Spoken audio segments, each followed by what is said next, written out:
Okay, welcome to the VRSR's classroom. We'll discuss about polymer chemistry, and this polymer chemistry is meant for third BSc students pursuing semester 6, and this is part of paper 8A1, and today's topic is glass transition temperature. గాజు పరివర్తన ఉష్ణోగ్రత అనే topic మీద మనం focus చేస్తాం, డీటెయిల్డ్గా చెప్పుకోవడానికి try చేస్తాం. యూనిట్ 3 ఈ పేపర్లో ఇది యూనిట్ 3లో మనకి ఇంపార్టెంట్ టాపిక్గా చెప్పుకోవచ్చు. Explanation will be Telugu and English mediums, రెండు భాషల్లోనూ కూడా చెప్పడానికి ట్రై చేస్తాను. ఎవరికి ఏ భాష కన్వీనియంట్ ఉంటే దాంట్లో అర్థం చేసుకోండి. స్లైడ్స్ మాత్రం ఎక్కువగా ఇంగ్లీష్ మీడియంలోనే ఉంటాయి. I am B. Venkatrao from the Department of Chemistry, Government Degree College, Ramachandrapuram. ఈ పాలిమర్ కెమిస్ట్రీ మీరు తీసుకున్నారు కాబట్టి ఇందులో మన క్లస్టర్లో కంటిన్యూస్గా దీన్ని స్టడీ చేస్తాం. ఇందులో మనకి గ్లాస్ పరివర్తన ఉష్ణోగ్రత గురించి చెప్పుకోవడం ఆల్రెడీ మొదలు పెట్టాం. గ్లాస్ ట్రాన్సిషన్ టెంపరేచర్, గ్లాస్ పరివర్తన ఉష్ణోగ్రత అంటే హార్డ్ బ్రిటిల్గా ఉన్నటువంటి ప్లాస్టిక్ లేదా పాలిమర్ సాఫ్ట్ రబ్బర్ లాగా మారేటటువంటి టెంపరేచర్, అంటే ఏ టెంపరేచర్ దగ్గర అయితే ఈ మార్పు వస్తుందో దాన్నే గ్లాస్ ట్రాన్సిషన్ టెంపరేచర్ అంటారు అని చెప్పి మీకు చెప్పడం జరిగింది. లాస్ట్ క్లాస్లో దీన్ని మీరు అర్థం చేసుకున్నారు కూడా. దీన్ని కంటిన్యూ చేద్దాం. సో ఆల్రెడీ ఉన్నటువంటి నాలెడ్జ్ని ఇక్కడ జస్ట్ మళ్ళీ కొంచెం ఎలాబొరేట్గా చెప్పుకోవడానికి ట్రై చేద్దాం. చూడండి, glass transition temperature of polymers. Polymers మీరు క్లస్టర్గా తీసుకున్నారు కాబట్టి this glass transition temperature plays very very important role. ఎందుకంటే ఇండస్ట్రియల్ సిగ్నిఫికెన్స్ ఉంటుంది దానికి. ఆ విషయాన్ని తర్వాత మనం నెమ్మదిగా నేర్చుకుంటాం. What is glass transition temperature అంటే ఇప్పుడే డెఫినేషన్ చెప్పాను, మళ్ళీ కొంచెం just.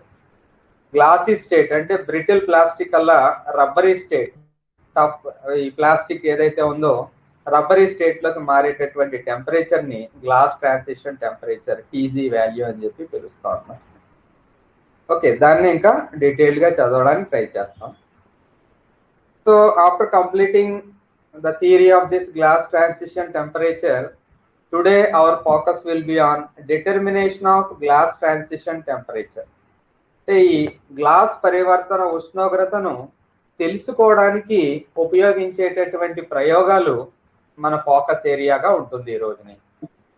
So for the determination of glass transition temperature చెప్పండి. భాను సురేష్ వెయిట్ చేస్తున్నారండి సార్, వెయిటింగ్ లిస్ట్ లో. కావాలి ఇంకా దాన్ని వదిలేయండి.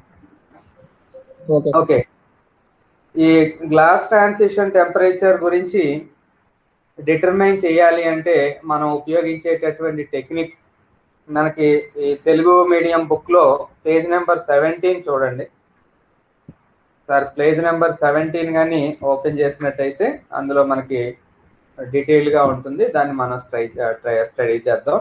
There are 3 methods.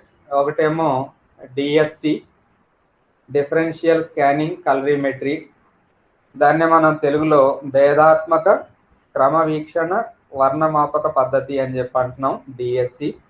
రెండోదేమో టిఎంఏ, థెర్మోమెకానికల్ ఎనాలిసిస్, ఉష్ణయాంత్రిక విశ్లేషణ విధానం అని చెప్పి అంటున్నాం. మూడోదేమో డైనమిక్ మెకానికల్ ఎనాలిసిస్, గతిక యాంత్రిక విశ్లేషణ విధానం ద్వారా మనం ఈ గ్లాస్ ట్రాన్సిషన్ టెంపరేచర్ అనేది డిటర్మైన్ చేయడానికి ట్రై చేస్తాం. సో ఈ 3 మెథడ్స్ కూడా బాగా ప్రాక్టీస్ చేయండి. 10 మార్క్స్కి తగిలింది అనుకోండి మన క్వశ్చన్, బాగుంటుంది. నీట్గా మనం రాసి విత్ డయాగ్రామ్స్ కూడా మీరు ప్రాక్టీస్ చేయండి, ఫుల్ మార్క్స్ తెచ్చుకుంటారు, ఓ గ్రేడ్ వస్తుంది. First one is differential scanning calorimetry. ఈ డిఫరెన్షియల్ స్కానింగ్ కలరీమెట్రీ అనేది దేనికి ఉపయోగిస్తాం అంటే గ్లాస్ ట్రాన్సిషన్ టెంపరేచర్ని క్యాలిక్యులేట్ చేయడానికి ఉపయోగిస్తాం. అయితే ఏంటంటే ఇక్కడ ఉన్నటువంటి చిన్న చిన్న పాయింట్స్ ఉంటాయి అన్నమాట. ఆ పాయింట్ ని క్యాచ్ చేయండి. ఇక్కడ ఫిజికల్ ప్రాపర్టీస్ మీద కాన్సన్ట్రేషన్ ఉంటుంది. ఏదో ఒక ఫిజికల్ ప్రాపర్టీని తీసుకుని దాని మార్పుని మెజర్ చేస్తారు ఇందులో. ఈ టెక్నిక్ అనే కాదు, డిఎస్సి టెక్నిక్ అనే కాదు, ఏ టెక్నిక్స్ తీసుకున్నా కానీ ఏదో ఒక ఫిజికల్ ప్రాపర్టీ అంటే భౌతిక ధర్మాన్ని తీసుకుని దాన్ని మెజర్ చేసి ఎక్కడైతే సడన్ గా మార్పు వస్తుందో ఆ మార్పుని గ్లాస్ ట్రాన్సిషన్ టెంపరేచర్ గా భావించడం జరుగుతుంది. అయితే ఇక్కడ డిఫరెన్షియల్ స్కానింగ్ కలరోమెట్రీ లేదా దీన్ని డిఎస్సి టెక్నిక్ అంటాం కదా, ఇక్కడ ఉపయోగించేటటువంటి ఫిజికల్ ప్రాపర్టీ అంటే భౌతిక ధర్మం వచ్చి హీట్ కెపాసిటీ. చూడండి, ఇక్కడ మనం దేని మీద ఫోకస్ పెడుతున్నాం?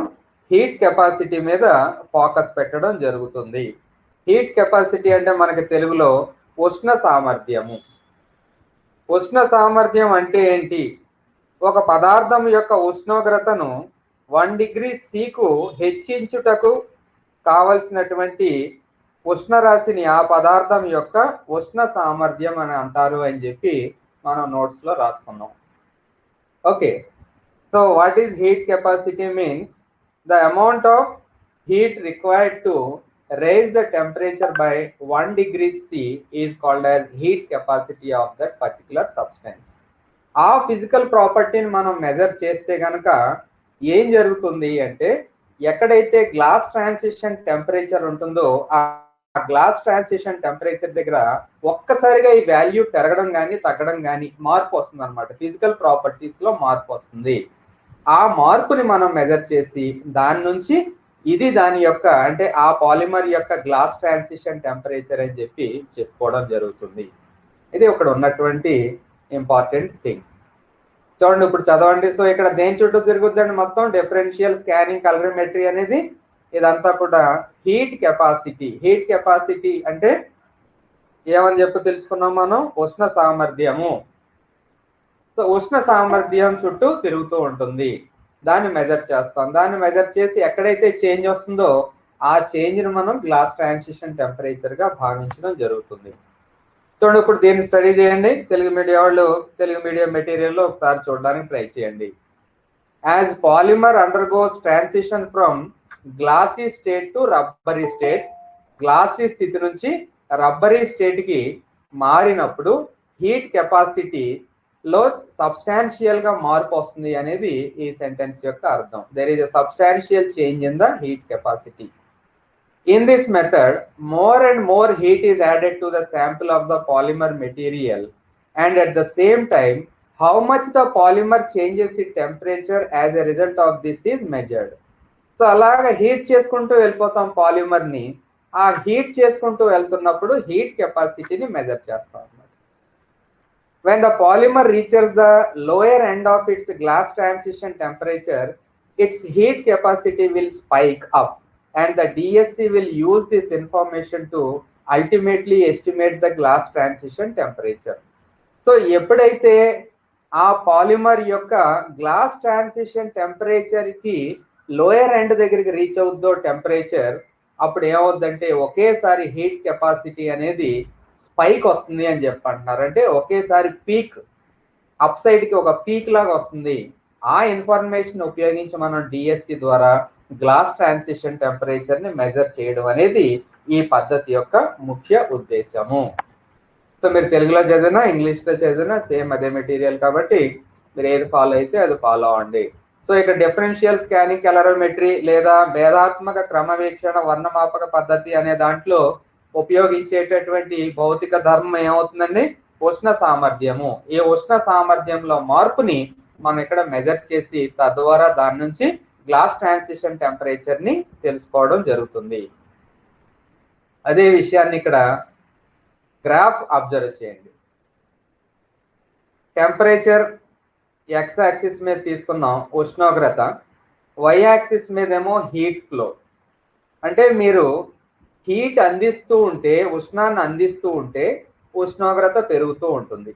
ఓకే, అయితే ఏదో ఒక పాయింట్ దగ్గర ఏం జరుగుతుంది అంటే ఈ ఉష్ణ సామర్థ్యంలో విపరీతమైనటువంటి మార్పు ఇలాగ స్పైక్ గా వస్తుంది. ఇది ఒక సిగ్మాయిడ్ కర్వ్ గా కానీ భావించారనుకోండి, ఎస్ షేప్ లో ఉన్నట్టుగా భావించారనుకోండి, ఆ సిగ్మాయిడ్ కర్వ్ నుంచి మనకి glass transition temperature value exact గా తెలుస్తుంది. ఆ టెంపరేచర్ ని మనం ఇక్కడ నోట్ చేసుకుంటాం. That is the glass transition temperature of that particular polymer అని చెప్పి తెలుస్తుంది. జస్ట్ ఈ స్పైక్ ఎక్కడ వచ్చిందో చూస్తాం అంతే. సో ఈ స్పైక్ తెలుసుకోవడం అనేది అంత ఈజీ పని కాదు. దానికి చాలా చాలా సోఫిస్టికేటెడ్ ఎక్విప్మెంట్ అవసరం ఉంటుంది. ఇదిగో ఈ టైప్ ఆఫ్ ఎక్విప్మెంట్. జస్ట్ మనం ఈ ఎక్విప్మెంట్ కొనం వాడడం అనుకోండి, అది వేరే విషయం. కానీ ఇన్ఫర్మేషన్ కోసం మనకి ఎలా ఉంటాయి ఎక్విప్మెంట్స్ అని చెప్పి తెలియడం కోసం అని చెప్పి నేను ఇక్కడ పిక్చర్ ని యాడ్ చేయడం జరిగింది. అన్ని కూడా ఇవన్నీ సోఫిస్టికేటెడ్ ఇన్స్ట్రుమెంట్స్ అండ్ ఎక్విప్మెంట్స్, చాలా కాస్ట్లీ ఎక్విప్మెంట్స్ ఉంటాయి. సో ఇక్కడ మీరు గుర్తుంచుకోవాల్సింది డిఎస్సి అనగానే మనకి హీట్ కెపాసిటీ గుర్తు రావాలి. ఆ హీట్ కెపాసిటీలో చేంజెస్ ని మనం మెజర్ చేస్తున్నాం అనే విషయం గుర్తొస్తే మిగతాదంతా మీరు రాసేస్తారు. What are the advantages and disadvantages of DSC technique? DSC భేదాత్మక క్రమవీక్షణ వర్ణమాపక పద్ధతిలో ఉన్నటువంటి అడ్వాంటేజెస్ అండ్ డిసడ్వాంటేజెస్ ఏమున్నాయి అని చెప్పి కానీ చూసినట్టయితే, estimating TG value, that is glass transition temperature of a polymer using DSC technique is cost effective method. అంటే చీప్ గా తేలిపోతుంది అంటండి. మెయిన్ గా అంటే తక్కువ రేట్ తో, అంటే తక్కువ ఖర్చుతో పాలిమర్ యొక్క గ్లాస్ ట్రాన్సిషన్ టెంపరేచర్ తెలుసుకోవాలి అనుకుంటే ఏ టెక్నిక్ ఉపయోగించాలి అంటే డిఎస్సి టెక్నిక్ ఉపయోగిస్తే సరిపోతుంది అని చెప్పి ఇక్కడ మనకు ఉన్నటువంటి ఇన్ఫర్మేషన్. హవెవర్ డిసడ్వాంటేజెస్ లోకి వచ్చినట్టున్నారు అనుకోండి, it is not always accurate. అన్ని సందర్భాల్లోనూ ఇది ఖచ్చితమైనటువంటి రిజల్ట్స్ ని ఇవ్వజాలదు. అందు గురించి దానికి కొన్ని డిసడ్వాంటేజెస్ గా చెప్పుకుంటున్నాం. Many materials will only have a small increase in heat capacity with temperature, making the transition hard to identify. చాలా ప్లాస్టిక్స్ కి ఒకసారి గ్రాఫ్ తో ఎక్స్ప్లెయిన్ చేస్తాను చూడండి. ఇంకో ఇక్కడ నుంచి ఇక్కడికి స్పైక్ వచ్చేసింది. ఈ స్పైక్ ను ఉపయోగించి మనం సిగ్మాయిడ్ కర్వ్ గా భావించి దాని నుంచి గ్లాస్ ట్రాన్సిషన్ టెంపరేచర్ తెలుసుకోవచ్చు అని చెప్పి చెప్పేసాను ఈ కర్వ్ ద్వారా. కానీ ఈ కర్వ్ చాలా చిన్నదిగా ఉంది అనుకోండి, స్పైక్ చాలా తక్కువగా ఉంది అనుకోండి, మరి అప్పుడు ఎలాగా ఇబ్బంది అవుతుంది కదా. సో చాలా పాలిమర్స్ కి ఇక్కడ ఇంత ఎక్కువ స్పైక్ కానీ రాలేదనుకోండి, రాకపోతే అప్పుడు మనం గ్లాస్ ట్రాన్సిషన్ టెంపరేచర్ తెలుసుకోవడం అంత ఈజీ కాదు. అదే విషయం ఇక్కడ రాసాం చూడండి. Many materials will only have a small increase in heat capacity with temperature, making the transition hard to identify. అంత ఈజీ కాదు, చాలా కష్టంగా ఉంటుంది ఐడెంటిఫై చేయడం అనే విషయాన్ని గుర్తించండి.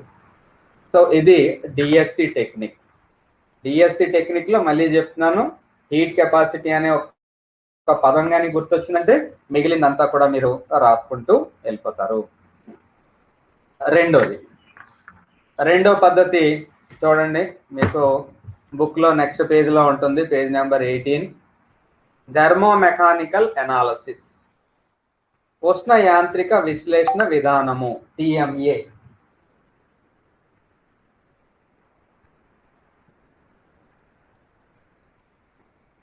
ఉష్ణ, ఒకసారి చదవండి దాన్ని, స్టేట్మెంట్ ని.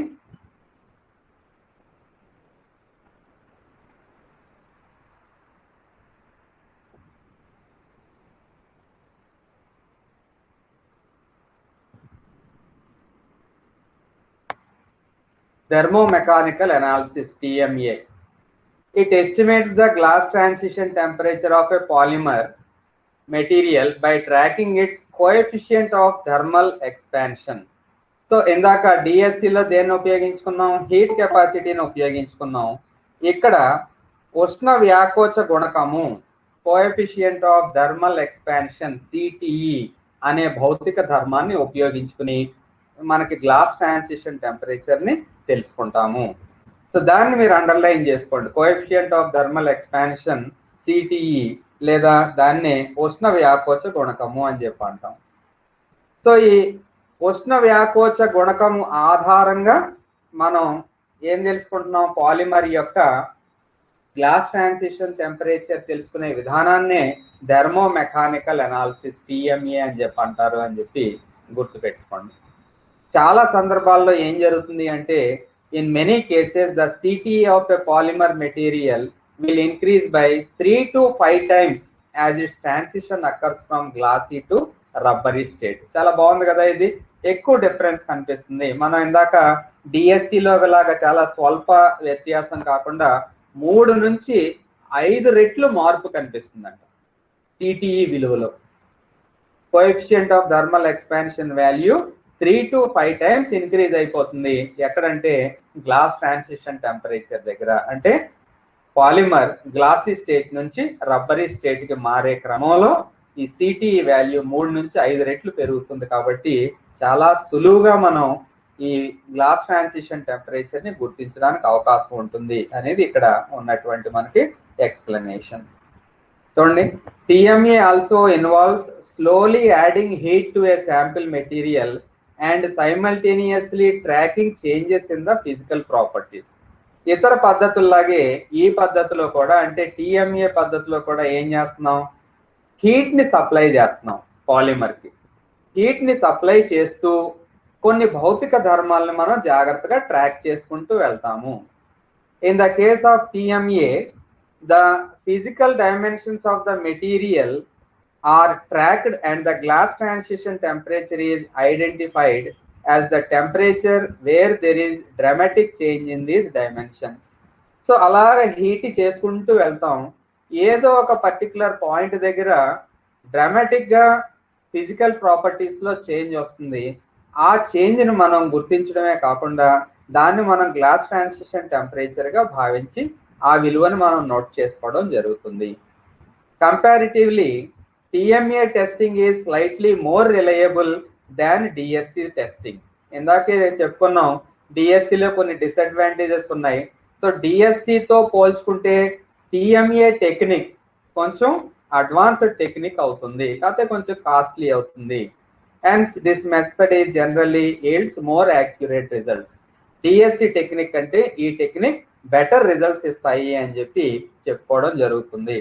సేమ్ నేను తెలుగులోను ఇంగ్లీష్లోను ఒకే రకమైనటువంటి పదాలు వాడుతున్నాం కాబట్టి యాజ్ ఇట్ ఈస్గా మనకి నోట్స్లో ఏదైతే ఉందో అక్కడ రిప్రొడ్యూస్ చేయండి, సరిపోతుంది. ఇంగ్లీష్ మీడియం కావాలంటే ఇంగ్లీష్ మీడియంలో ఉన్నటువంటి మెటీరియల్ అదే దాన్ని నేను ఇక్కడ కాపీ చేశాను, మీకు ఏది కావాలితే అది ప్రాక్టీస్ చేయండి. సేమ్ చూడండి, అక్కడ మీకు బుక్లో ఏదైతే కర్వ్ ఉందో అదే టైప్ ఆఫ్ కర్వ్ ఇక్కడ కూడా ఉంది. టీజీ వాల్యూ, ఇది is the reason of glass transition temperature. ఇక్కడ ఎక్కడైతే మీకు ఖండన బిందువు ఉంటుందో ఆ వాల్యూని నోట్ చేసుకుంటాం. ఫర్ ఎగ్జాంపుల్ ఈ పర్టికులర్ పాలిమర్ కి 105.3 degrees C అని చెప్పి అనాలిసిస్ వచ్చింది. మీ నచ్చిన గ్రాఫ్ ని డ్రా చేస్తారు. ఇలాంటి గ్రాఫ్ అయితే ఇలాంటిది, లేదా నోట్స్ లో ఉన్నది తీసుకుంటే నోట్స్ తీసుకోండి. ఓకే, సో అలాగే ఇది మెజర్ చేయడానికి ఉన్నటువంటి ఎక్విప్మెంట్ ఈ టైప్ లో ఉంటుంది అంట. టిఎంఏ ఎక్విప్మెంట్, ఇది కంప్యూటర్ మీద మనకి డేటా వచ్చేస్తుంది, కానీ కొంచెం కాస్ట్లీ ఎక్విప్మెంట్ అని చెప్పి ఇప్పుడే చెప్పుకున్నాం.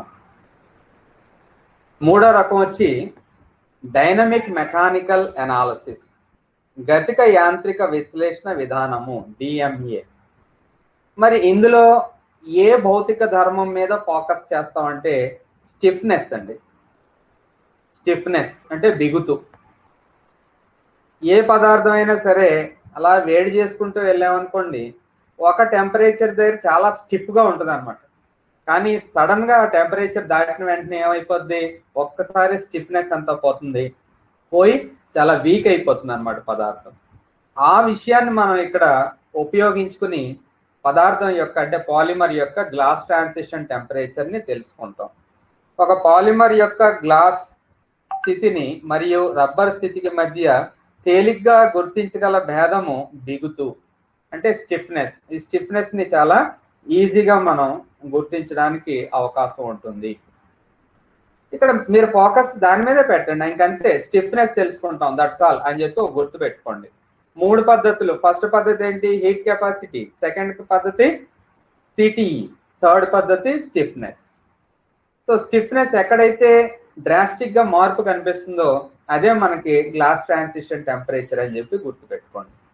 One of the measurable important difference between a glassy state and a rubbery state of a polymer material is its stiffness. Okay, DMA testing uses this physical property as a reference and tracks the stiffness of a polymeric material over a range of temperatures in order to determine its glass transition temperature. The graph below is a plot of stiffness versus temperature.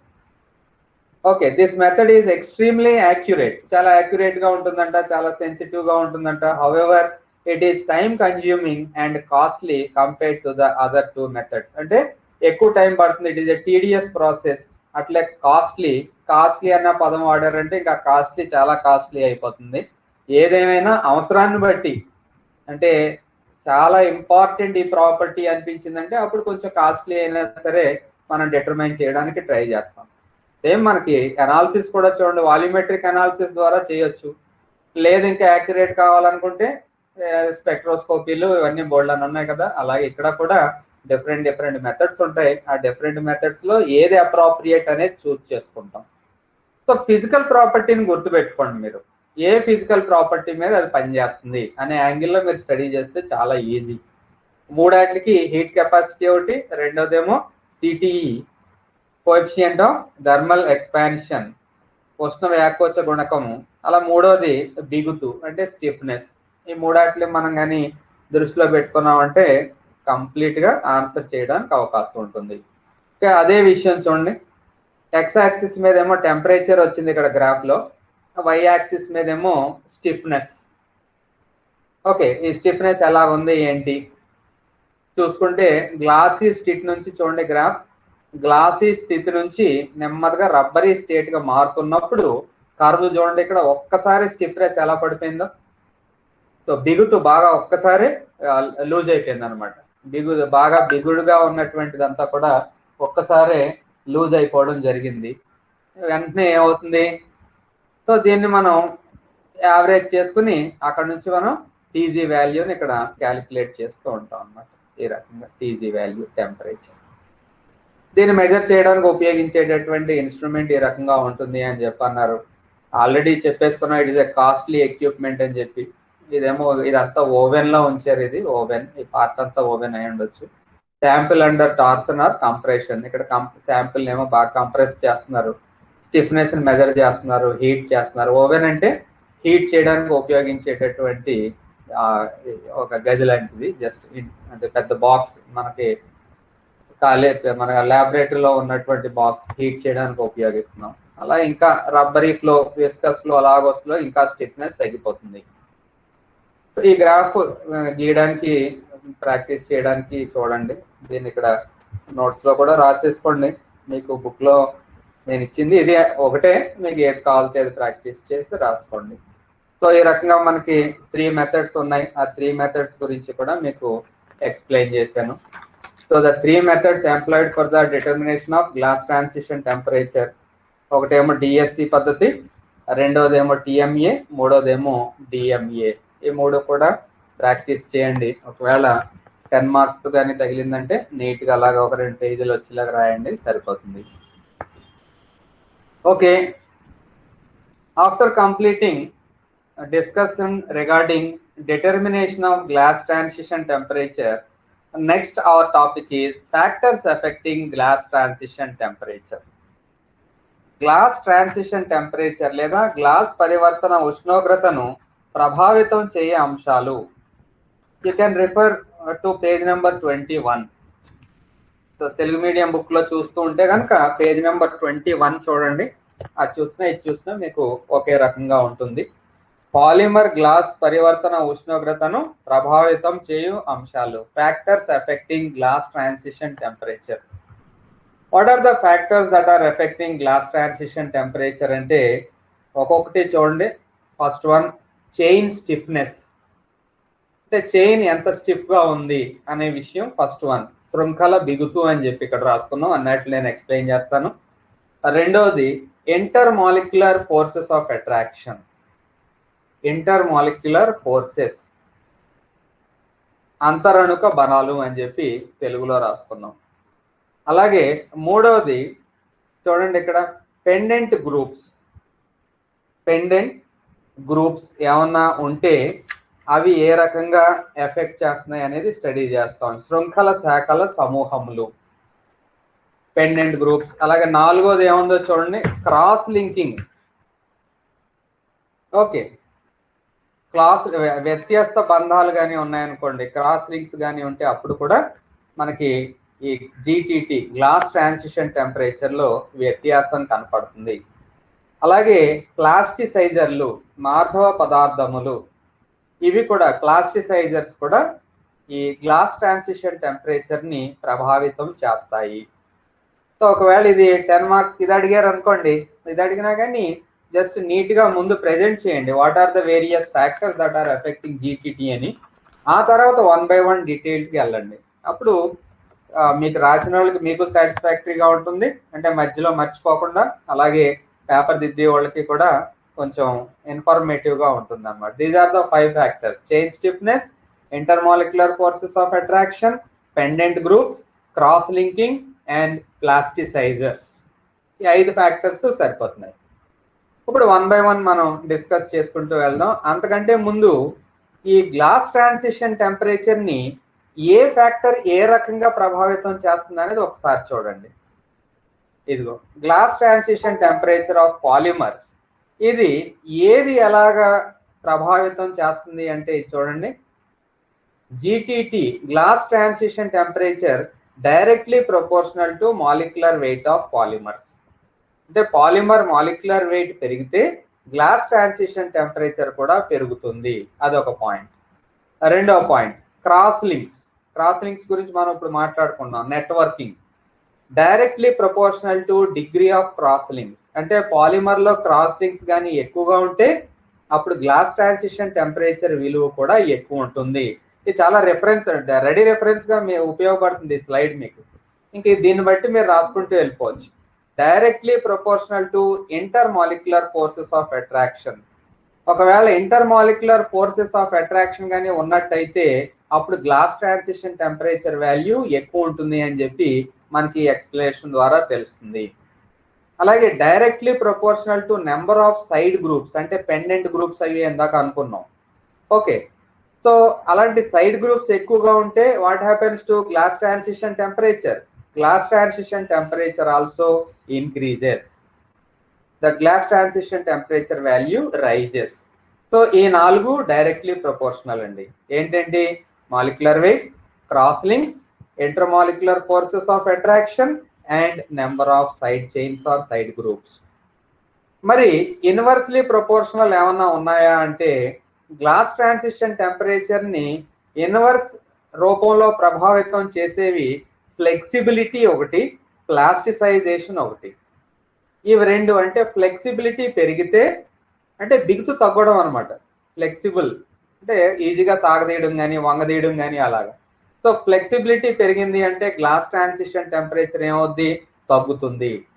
ప్లాస్టిసైజేషన్ కానీ జరిగిందంటే, అంటే polymer తయారు చేసేటప్పుడు కొన్ని అవసరాల కోసం ప్లాస్టిసైజర్లను వాడతాం. అలాగ ప్లాస్టిసైజర్లు కాన్సన్ట్రేషన్ కానీ ఎక్కువగా ఉన్నట్టయితే అప్పుడు కూడా glass transition temperature value decrease అవుతుంది. I hope this slide is very much useful for you as far as to find out whether that particular property is directly affecting or indirectly affecting అనే విషయాన్ని తెలుసుకోవడానికి ఇది ఉపయోగపడుతుంది. ఇప్పుడు మనం next stage లో detail గా 1 by 1 చెప్పుకుంటూ వెళ్దాం, ట్రై చేద్దాం. సో మళ్ళీ అదే విషయాన్ని ఒకసారి జస్ట్ రాసుకుంటూ వచ్చాం. Factors affecting glass transition temperature of A polymer.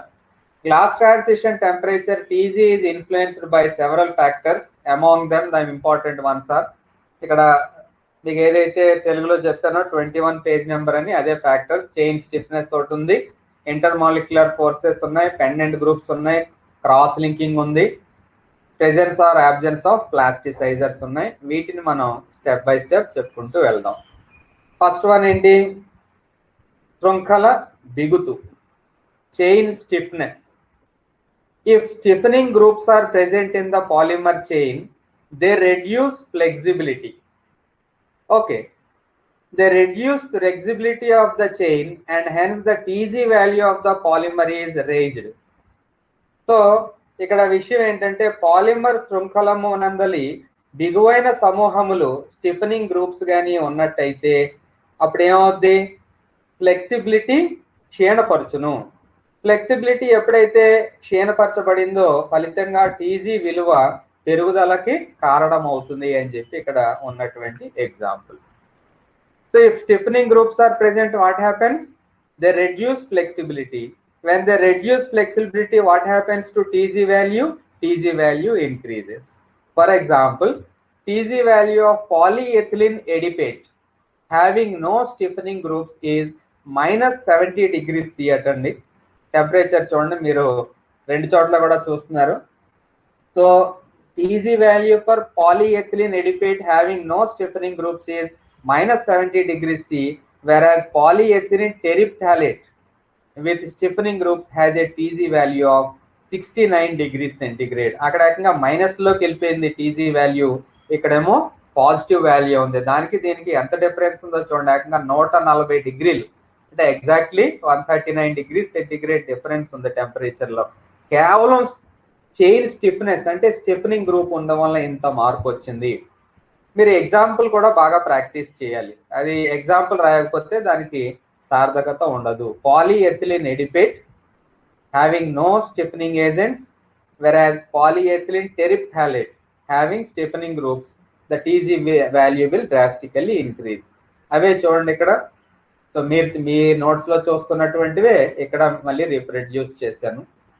ఇది ఎథిలిన్ తెలుసు మీకు, CH2 డబుల్ బాండ్ CH2, ఈ ఎథిలిన్ పొలిమరైజ్ చేస్తే పాలీఎథిలిన్. కానీ ఇక్కడ పాలీఎథిలిన్ ఎడిపేట్. ఎడిపేట్ అంటే adipic acid. Adipic acid formula ఒకసారి గుర్తు తెచ్చుకోండి, COOH CH2 CH2 CH2 CH2 COOH. So ethylene కి ఎడిపిక్ యాసిడ్ కి మధ్య ఫామ్ అయినటువంటి పాలిమర్ ఇది. దాని టీజీ వాల్యూ ఏమో మైనస్ 70 డిగ్రీస్ C. కానీ ఇక్కడ ఏముంది, ఎడిపేట్ బదులు టెరిప్థాలేట్ ఉంది. టెరిప్థాలేట్ అంటే టెరిప్థాలిక్ యాసిడ్ నుంచి వచ్చింది. అంటే బెంజీన్ పైన ఒక COOH కింద ఒక COOH ఉంటే అది టెరిప్థాలిక్ యాసిడ్ అంటాం. ఈ టెరిప్థాలిక్ యాసిడ్ దేంతో పాలిమర్ ఏర్పరిచింది? ఎథిలిన్ తో పాలిమర్ ఏర్పరిచింది. కానీ ఇది ఈ బెంజీన్ రింగ్ ఏదైతే ఉందో ఇది స్టిఫెనింగ్ ఏజెంట్ గా పనిచేస్తుంది.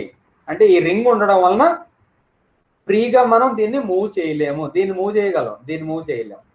సో ఆటోమేటిక్ గా ఏమైంది, స్టిఫ్నెస్ పెరగడం వలన టీజీ వాల్యూ డ్రాస్టిక్ గా చూడండి, ఇక్కడేమో మైనస్ 70 డిగ్రీస్ C ఉంటే ఇక్కడ 69 డిగ్రీస్ Cకి వెళ్ళిపోయింది. సో ఎగ్జాంపుల్ మీరు ప్రాక్టీస్ చేయాలి, చాలా సార్లు ప్రాక్టీస్ చేయాలి, ఏదో మామూలుగా రాస్తే కుదరదు. So number of times practice చేసిన తర్వాత కానీ దీని మీద గ్రిప్ రాదు, మర్చిపోకండి ఆ విషయం. పాలిమర్ కెమిస్ట్రీ చాలా ఈజీగా ఉంది కదా అని చెప్పి ఏళ్ళలో స్టెప్లు వేసుకుంటూ ఏదో క్లాస్ రూమ్ బయట వెయిట్ చేస్తున్నారు చాలా మంది. నేను ఏం చేయలేని పరిస్థితి, మెసేజ్లు పెడుతున్నారు, మెసేజ్ పెడితే ఉపయోగం ఏముంది, టైంకి రావాలి అంతే. నేను టైంకి వస్తున్నాను కదా, మీరు టైంకి రండి. That's all. Intermolecular forces of attraction రెండోది, అంతరణుక బలాలు. Stronger intermolecular forces leads to A higher TG value. Intermolecular forces అంటే అంతరణుక బలాలు కానీ బలంగా ఉంటే టీజీ వాల్యూ పెరుగుతుంది అనేది స్ట్రైట్ ఫార్వర్డ్ ఎక్స్ప్లెనేషన్. ఇంకా అందులో ఏ విధమైనటువంటి మనకి కన్ఫ్యూజన్ లేదు. ఫర్ ఎగ్జాంపుల్ పీవీసీ తీసుకుందాం. పీవీసీ ఇది పాలివినైల్ క్లోరైడ్. వినైల్ క్లోరైడ్ ఏమో CH2 double bond CHCl is vinyl chloride. దాన్ని పొలిమరైజ్ చేస్తే ఏమొచ్చింది, CH2 సింగిల్ బాండ్ CHCl అటు ఇటు single bonds n times. This is polyvinyl chloride. ఈ పాలివినైల్ క్లోరైడ్ లో చూడండి ఇక్కడ ఏముంది, Cl ఉంది. Cl కి C కి మధ్యన ఇంటర్మాలిక్యులర్ ఫోర్సెస్ ఆఫ్ అట్రాక్షన్ బలంగా ఉంటాయి, వాండర్వాల్ ఫోర్సెస్ ఆఫ్ అట్రాక్షన్ లాగా.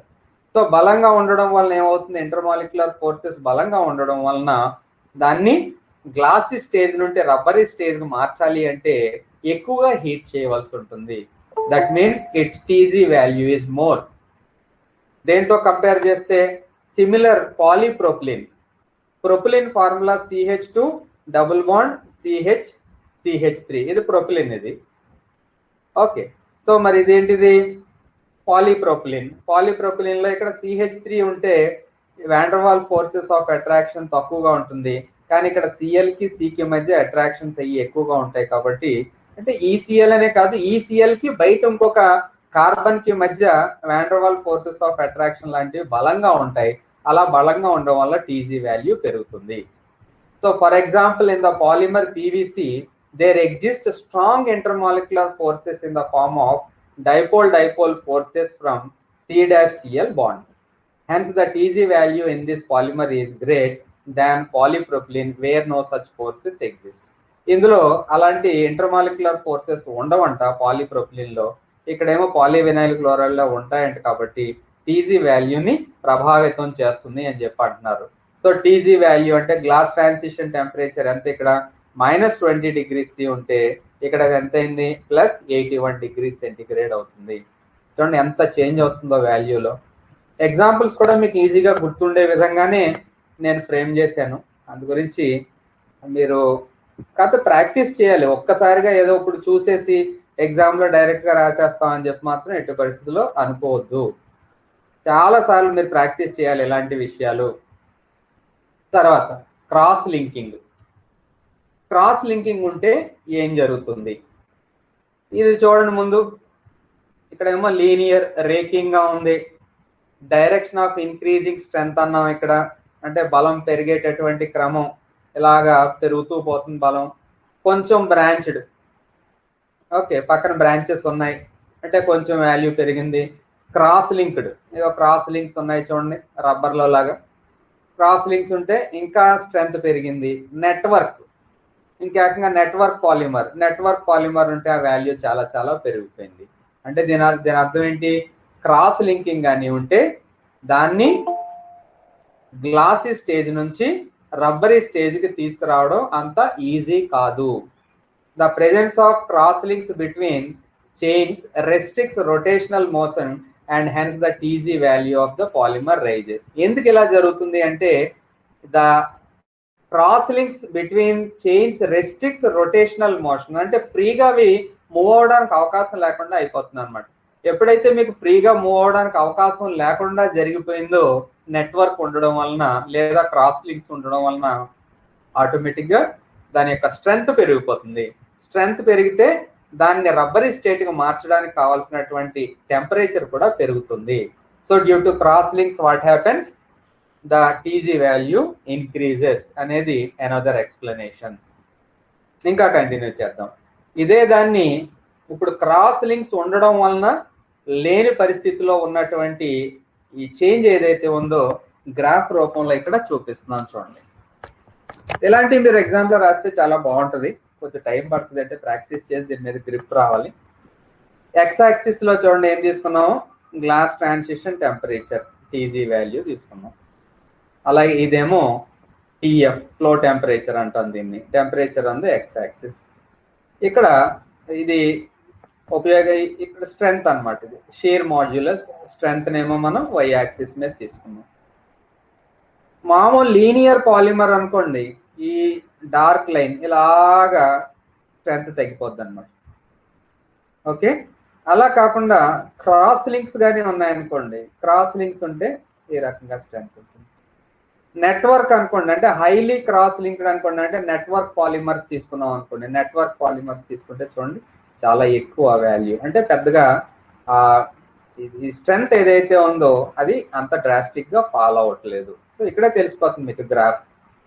హైలీ క్రాస్ లింక్డ్ అంటే నెట్వర్క్ పాలిమర్స్, ఇదేమో cross link or some times branched, ఇదేమో ఆర్డినరీ పాలిమర్, అంటే ఏ బ్రాంచెస్ అవి లేకుండా లీనియర్ పాలిమర్, అంటే రేఖీయ పాలిమర్ సంబంధించినటువంటి కర్వ్ ఇది. సో దీన్ని బట్టి మీరు ఒక నిర్ణయానికి రావచ్చు అనమాట, ఏ ఫ్యాక్టర్స్ ఎలాగే ఎఫెక్ట్ చేస్తున్నాయి అనేది.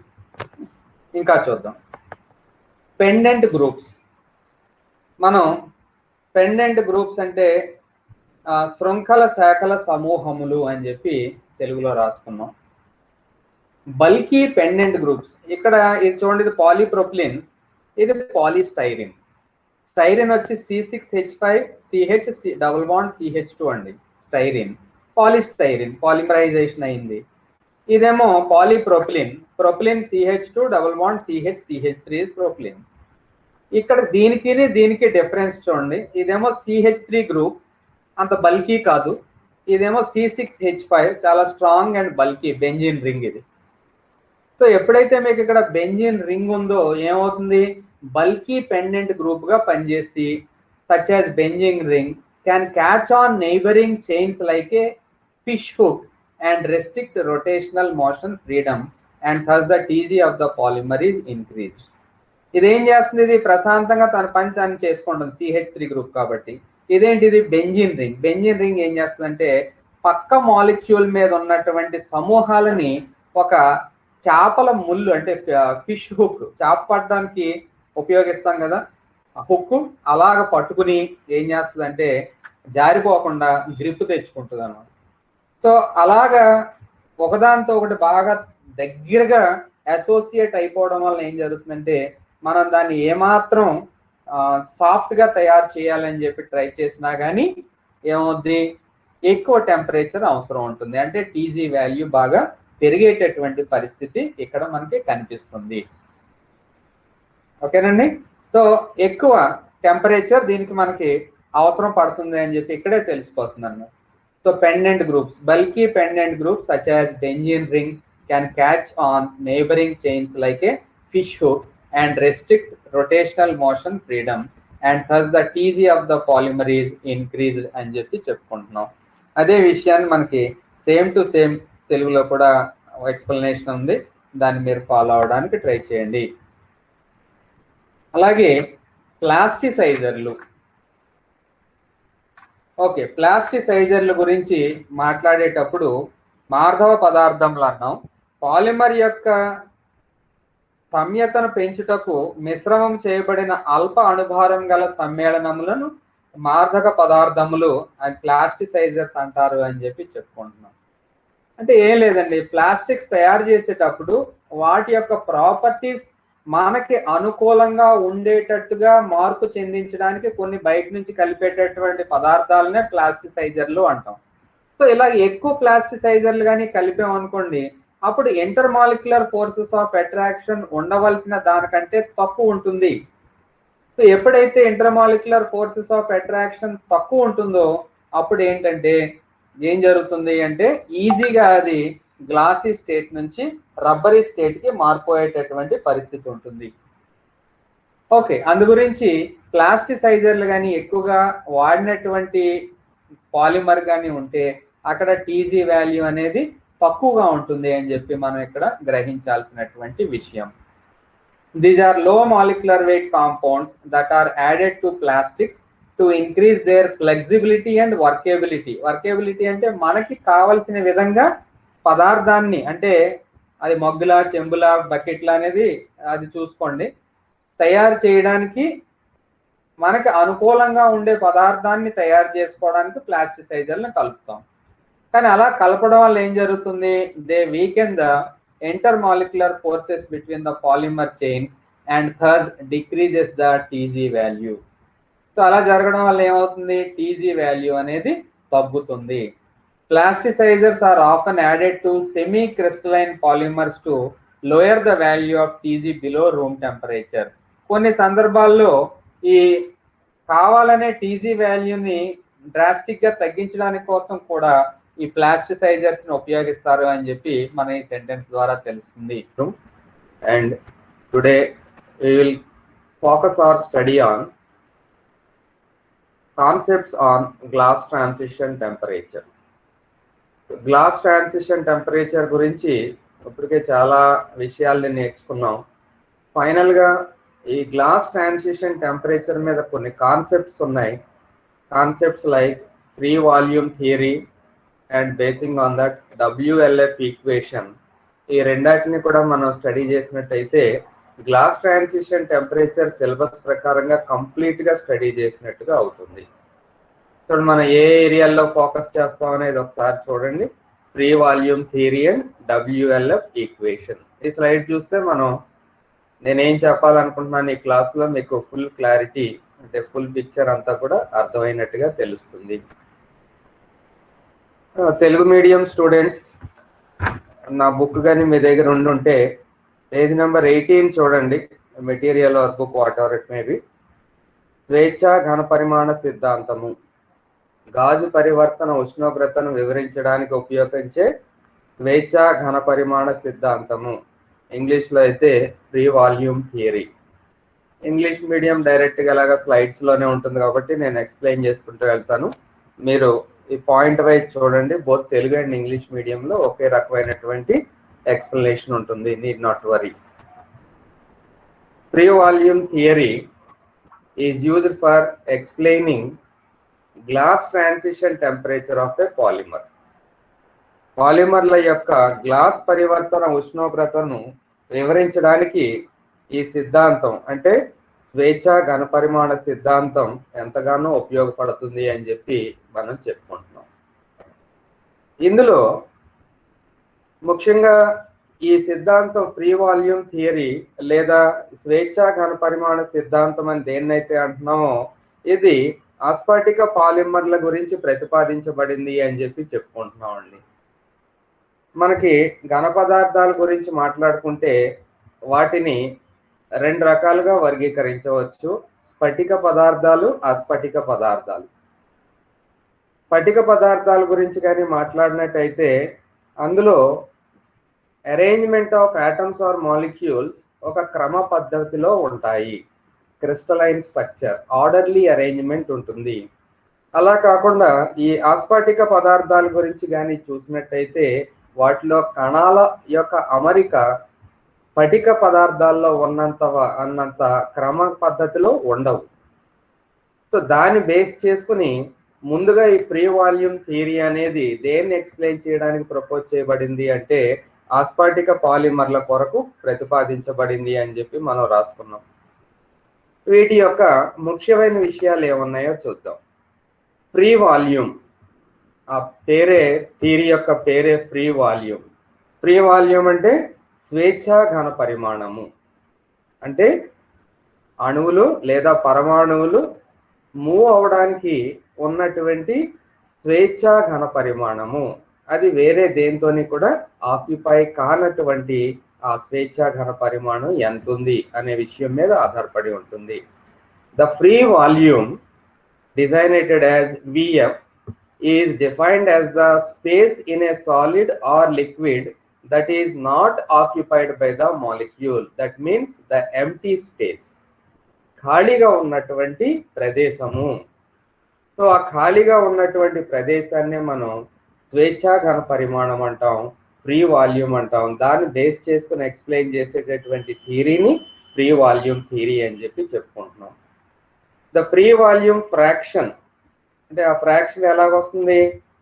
VF/V అంటే free volume by total volume in the glassy state is constant. ఆ విలువ స్థిరంగా ఉంటుందంట. ఎంత ఉంటుంది అంటే సుమారు 2.5% of the total volume for most polymers. చాలా వరకు పాలిమర్లకు ఈ free volume fraction 2.5% of total volume ఉంటుంది అని చెప్పి మనకి సిద్ధాంతం చెప్తుంది. ఓకే, సో ఘన మరియు ద్రవ పదార్థాల్లో అణువులచే ఆక్రమించబడని ఖాళీ ప్రదేశాన్ని స్వేచ్ఛా ఘన పరిమాణం అంటాం, ఫ్రీ వాల్యూమ్ అంటాం. దీన్నేమో VF అనే సంకేతంతో సూచిస్తారని చెప్పి ఇప్పుడే ఇంగ్లీష్ మీడియంలో చెప్పాను. పాలిమర్ యొక్క గ్లాసీ స్థితిలో స్వేచ్ఛా ఘన పరిమాణ అంశము అంటే ఫ్రీ వాల్యూమ్ ఫ్రాక్షన్ ఏదైతే ఉందో సుమారుగా అన్నిటికీ ఒకే విధంగా స్థిరంగా ఉంటుంది. అది ఇంచుమించుగా ఎంత ఉంటుంది అంటే 2.5%గా ఉంటుంది అని చెప్పి ఇప్పుడే జస్ట్ చెప్పుకోవడం జరిగింది. So according to this definition free volume is high in the liquid state where molecular motion can take place easily.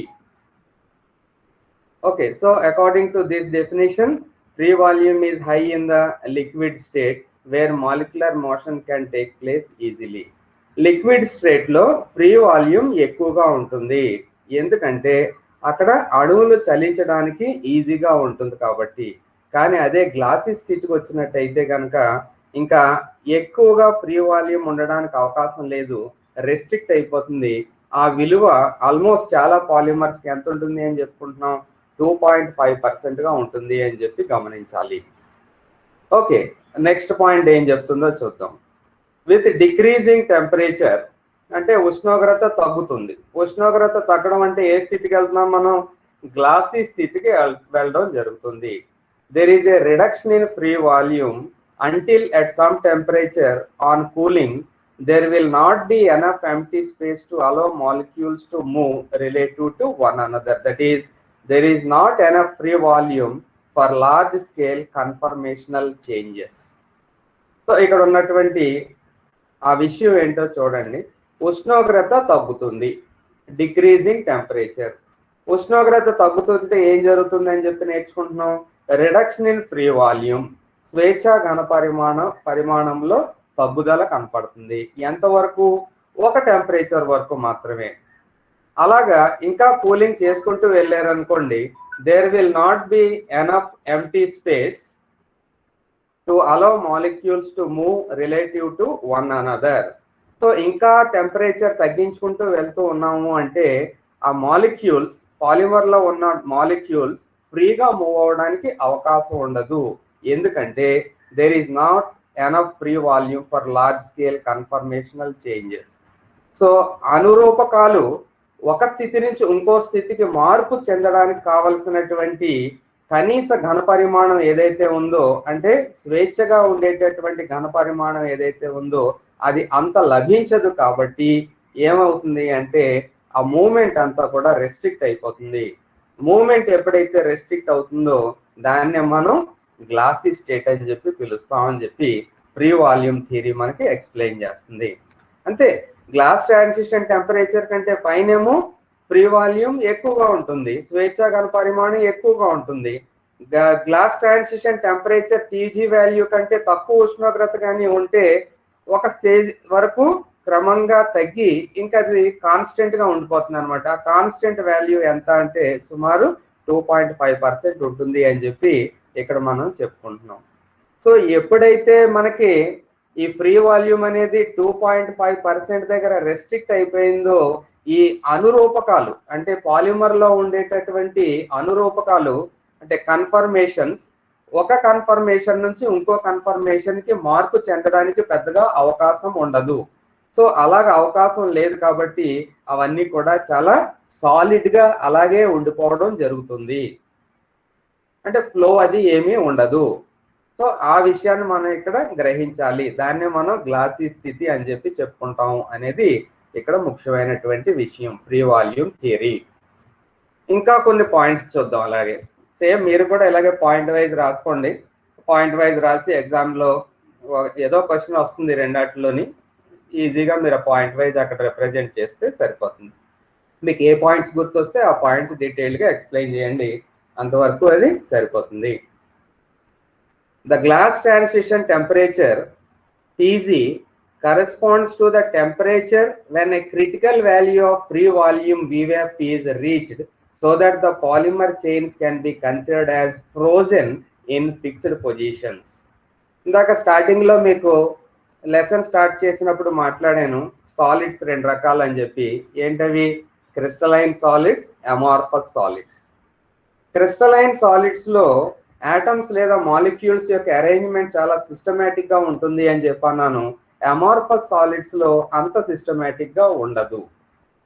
So ఇక్కడ అదే విధంగా మనం పాలిమర్స్ గురించి స్టడీ చేసేటప్పుడు ఏం చేస్తున్నాం అంటే సిస్టమేటిక్ టు అన్సిస్టమేటిక్. చూడండి ఎలా ఉందో. లోయర్ టెంపరేచర్ దగ్గరేమో సిస్టమేటిక్ గా ఉంటుంది అరేంజ్మెంట్. అది క్రమంగా గ్లాస్ ట్రాన్సిషన్ టెంపరేచర్ కంటే ఎక్కువ ఉష్ణోగ్రత దగ్గర కానీ వేడి చేసినట్టయితే ఏమవుతుంది? అన్సిస్టమేటిక్ గా మార్పు చెందుతుంది. సో ఇప్పుడు దానికి నేను ఇప్పుడు చెప్పిన దానికి రివర్స్ లో కానీ ఊహించారనుకోండి, అంటే అధిక ఉష్ణోగ్రత దగ్గర నుంచి అల్ప ఉష్ణోగ్రత దగ్గరికి కానీ ఉష్ణోగ్రతను తగ్గిస్తే ఏమవుతుంది అంటే అందులో ఉన్నటువంటి ఆటమ్స్ లేదా మాలిక్యూల్స్ అన్ని కూడా ఫ్రోజన్ స్థితిలోకి వెళ్ళిపోతాయి. అంటే ఫ్రోజన్ స్థితిలోకి వెళ్ళడం అంటే ఎటువంటి మూవ్మెంట్ లేనటువంటి పరిస్థితి. సో ఏ రకమైనటువంటి మూవ్మెంట్ లేనటువంటి పరిస్థితిని మనం ఏమని పిలుస్తాం? గ్లాసీ స్థితి అని చెప్పి పిలుస్తాం. సో గ్లాసీ స్థితి ఎప్పుడు వస్తుంది? ఏ విధమైనటువంటి అణువులు లేదా పరమాణువులు చలనం లేనటువంటి పరిస్థితిలో మనకి గ్లాసీ స్థితి ఉంటుంది. అలా కాకుండా రబ్బరీ స్థితిలో కానీ చూసినట్టయితే ఎక్కువ మూవ్మెంట్ కనపరచడానికి అవకాశం ఉంటుంది. So the glass transition temperature Tg corresponds to the temperature when a critical value of free volume, that is Vf, is reached, so that the polymer chains can be considered as frozen in fixed positions. So ఒక క్రమ పద్ధతిలో arrange అయినటువంటి స్థితిని మనం glossy స్థితి అని చెప్పి చెప్పుకోవడానికి అవకాశం ఉంది. సో సాపేక్షంగా తేలిగ్గా అణువుల చలనము అవకాశం ఉన్న ద్రవ స్థితిలో ఘన స్థితిలో కంటే స్వేచ్ఛ ఘన పరిమాణం అధికంగా నుండునని తెలియజేయడం అయింది. సో అలాగే ఎక్స్ప్లెయిన్ చేసుకున్నటువంటి పాయింట్స్ ఏవైతే ఉన్నాయో అలాగే తెలుగులో కూడా మీరు చదువుతూ రండి. The free volume Vf is constant below Tg and increases above the glass transition temperature. So starting లో చెప్పుకున్నటువంటి పాయింటే మళ్ళీ ఒక్కసారి రిపీట్ అయింది. Free volume Vf is constant below Tg. Constant అంటే ఎంత? ఫ్రీ వాల్యూమ్ సుమారు 2.5% and increases above the glass transition temperature. Tg value కంటే పైన కానీ వేడి చేసినట్టయితే అప్పుడు ఏమవుతుంది? ఫ్రీ వాల్యూమ్ అనేది క్రమంగా ఇంక్రీజ్ అవుతుంది అనేది ఇక్కడ మనకు తెలిసినటువంటి సిద్ధాంతం. తర్వాత పాయింట్ ఏముందో చూద్దాం. The decrease in TG that takes place with increasing size of flexible side chains attached to A polymer backbone is due to the increase in free volume. చూడండి, గ్లాస్ ట్రాన్సిషన్ టెంపరేచర్ ని ప్రభావితం చేసేటటువంటి అంశాల గురించి చెప్పుకున్నప్పుడు side chains గురించి మాట్లాడుకున్నాం. Pendant groups అని, side chains అని ప్రీవియస్ క్లాస్ లో దాని గురించి మాట్లాడుకున్నాం. సో ఈ సైడ్ చైన్స్ కానీ పెండెంట్ గ్రూప్స్ కానీ ఉంటే ఏం జరుగుతుంది అంటే ఫ్రీ వాల్యూమ్ ఇంక్రీజ్ అవుతుంది. సో ఎప్పుడైతే మీకు ఫ్రీ వాల్యూమ్ ఇంక్రీజ్ అవుతుందో decrease in TG value takes place. Okay, TG value అనేది క్రమంగా తగ్గడానికి అవకాశం ఉంది. అదే నిన్న చెప్పుకున్నటువంటి విషయం. ఒకసారికి 2 సార్లు దాన్ని చదవండి. The decrease in TG that takes place with increasing size of flexible side chains attached to A polymer backbone is due to the increase in free volume. So free volume ఎప్పుడు పెరుగుతుంది? ఫ్లెక్సిబుల్ సైడ్ చైన్స్ లేదా pendant groups కానీ ఉంటే అక్కడ free volume increase అవుతుంది. So అలా free volume increase అయితే TG value decrease అవుతుంది అని చెప్పి నిన్న మనం స్టడీ చేసాం. ఓకే, అలాగే ఇంకొక పాయింట్ చూద్దాం. Amorphous solids present a relatively large amount of free volume compared to ordered material due to inefficient packing. Okay, అల్పదక్షత సంపుటీకరణం గురించి ఇక్కడ మాట్లాడుతున్నారు. ఇన్ఎఫిషియంట్ ప్యాకింగ్, అల్ప దక్షత సంపుటీకరణము. స్టార్టింగ్ నుంచి సాలిడ్స్ 2 రకాలుగా ఉంటాయి అని చెప్పి అంటున్నాను. ఒకటి క్రిస్టలైన్ సాలిడ్స్, రెండోది అమార్ఫస్ సాలిడ్స్. క్రిస్టలైన్ సాలిడ్స్ లో ఈ ప్యాకింగ్ ఏదైతే ఉందో సంపుటీకరణము చాలా దక్షతతో కూడినట్టుగా ఉంటుంది, చాలా సిస్టమేటిక్ గా ఉంటుంది. మీరు సాలిడ్ స్టేట్ చదివారు. అదే అమార్ఫస్ సాలిడ్స్ కానీ తీసుకున్నట్టయితే అస్తవ్యస్తంగా ఉంటుంది. సో అస్తవ్యస్తంగా ఉంటుంది కాబట్టి అలాంటి పరిస్థితుల్లో ఫ్రీ వాల్యూమ్ ఎక్కువ ఉండడానికి అవకాశం ఉంది. ఎందులో? అమార్ఫస్ సాలిడ్స్ లోనా క్రిస్టలైన్ సాలిడ్స్ లోనా? అమార్ఫస్ సాలిడ్స్ లో ఫ్రీ వాల్యూమ్ ఎక్కువగా ఉంటుంది. ఓకే, క్రిస్టలైన్ సాలిడ్స్ లోనేమో ఫ్రీ వాల్యూమ్ చాలా తక్కువగా ఉంటుంది. ఎందుకని? చాలా క్రమ పద్ధతిలో అణువులు లేదా పరమాణువులు అరేంజ్ అయి ఉంటాయి. సో ఆ విషయాన్ని అక్కడ ఒక పాయింట్ కింద రాసుకుని మనం స్టడీ చేస్తున్నాం. అలా కానీ చూసినట్టయితే ఏం రాసుకున్నాం చూడండి. Amorphous solids present a relatively large amount of free volume compared to ordered material due to inefficient packing.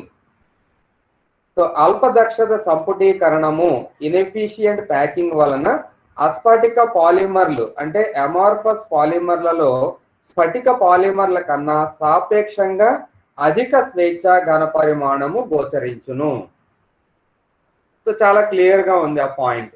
Arrangement week గా ఉంటే ఫ్రీ వాల్యూమ్ ఎక్కువ ఉంటుంది, అరేంజ్మెంట్ చాలా సిస్టమేటిక్ గా ఉంటే ఫ్రీ వాల్యూమ్ అనేది తక్కువగా ఉంటుంది. సో క్రిస్టలైన్ సాలిడ్స్ లో ఫ్రీ వాల్యూమ్ తక్కువగా ఉండి అమార్ఫస్ సాలిడ్స్ లోనేమో ఫ్రీ వాల్యూమ్ ఎక్కువగా ఉంటుంది అని చెప్పి ఇక్కడ మనకి ఈ సెంటెన్స్ ద్వారా అర్థమవుతుంది. తర్వాత పాయింట్ ఏంటో చూద్దాం. Although free volume cannot be easily measured experimentally. అంటే ఇక్కడ మనమే కమిట్ అయిపోతున్నాం. ఫ్రీ వాల్యూమ్ అనేది ప్రయోగాత్మకంగా ఖచ్చితంగా లెక్కించడం అంత సులువైనటువంటి పని కాదు. It provides a useful concept to understand how TG varies with the addition of plasticizers with increasing polymer molecular weight, etc. So, previous class lo factors affecting this one glass transition temperature గురించి మాట్లాడుకున్నప్పుడు ప్లాస్టిసైజర్లను add చేస్తే ఏమవుతుంది, ప్లాస్టిసైజర్లను add చేస్తే ఏమవుతుంది అంటే polymer molecule కి మధ్యన ఈ ప్లాస్టిసైజర్లు వచ్చి చేరడం వలన ఆ పాలిమర్ల యొక్క బిగుతు తగ్గుతుంది, స్టిఫ్నెస్ తగ్గుతుంది, అందువలన టీజీ వాల్యూ కూడా తగ్గుతుంది.